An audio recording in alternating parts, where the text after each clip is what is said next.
Longsor di galian tambang emas ilegal di Kabupaten Solok, Sumatera Barat merenggut 12 nyawa. Salah satu keluarga penambang yang menjadi korban tewas bercerita, korban yang berasal dari Solok Selatan ikut menambang emas karena diajak oleh temannya yang merupakan orang Sungai Abu. Korban menambang secara manual dengan cangkul dan linggis. Jadi kita menungguan antaran kita nggak bisa ke dalam, Pak. Jadi kita menunggu di sini sampai di sini kan kapan datangnya. Jadi kita harus menunggu, Pak. Kerjaan untuk mencari emas, Pak, mengambil apa, Pak? Mengambil sama dengan apa itu? Dengan cangkul sama linggi itu kan ngambilnya. Udah berapa lama dia di sini, Pak? Udah sekitar 10 hari, Pak.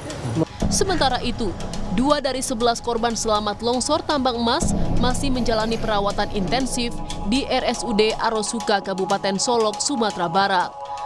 Salah satu korban, Reski Ardiko, bercerita, saat hujan reda, ia dan penambang lainnya kembali melakukan aktivitas penambangan. Namun tiba-tiba, tebing lubang tambang runtuh dan membuat seluruh penambang tertimbun longsoran. Reski selamat, namun mengalami patah tulang. Agak di bawah seketik, palingan 2 meter baru.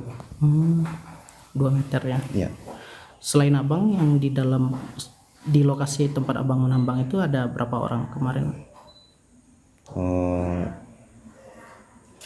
Sekitar 25 lah, Bang. 25 orang? Ya, sadarnya lah pas di luar, Bang. Siap di mandian, dicuci dari lunong-lunong tuh. Baru sadar kan. Sadar bawa ke pondok. Sabtu paginya baru keluar.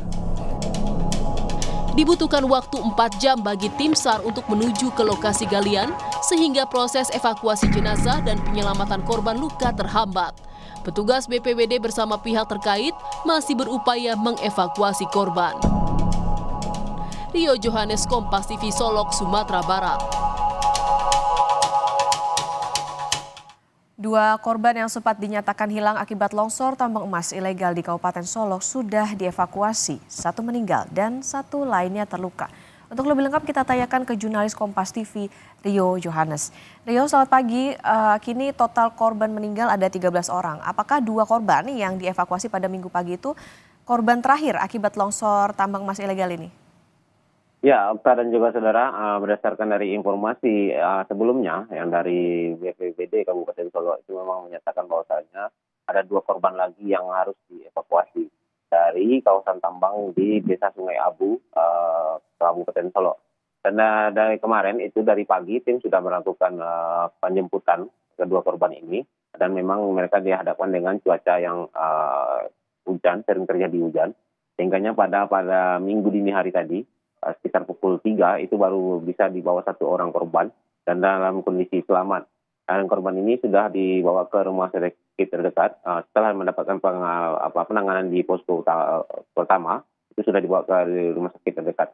Sementara untuk 1 orang lagi itu korban dalam kondisi meninggal dunia, masih dalam perjalanan, diperkirakan pada pagi ini juga sudah akan sampai di posko penanganan. Dan dari penemuan 2 korban ini, BPBD Kabupaten Solo juga sudah mengupdate datanya, bahwasanya akibat terjadinya longsor di kawasan tambang emas di Desa Sungai Abu ini, total korban meninggal dunia menjadi 13 orang dan 12 orang mengalami luka-luka. Demikian, Okta.